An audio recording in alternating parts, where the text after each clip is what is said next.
Hello guys, welcome back to the channel. In this video, I'll be showing you how you can change your Instagram username on computer. Alright guys, here I have opened my Instagram on my computer, and after you have your Instagram opened, the first thing you have to do is clicking on more option right here. Then you are going to select setting, and after that you can click on personal details. Then you have to click on wait.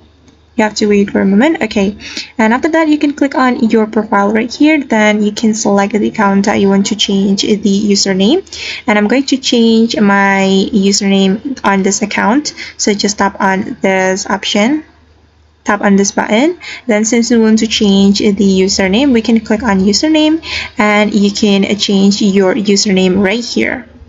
Okay, and after you're done, you just need to click on done option.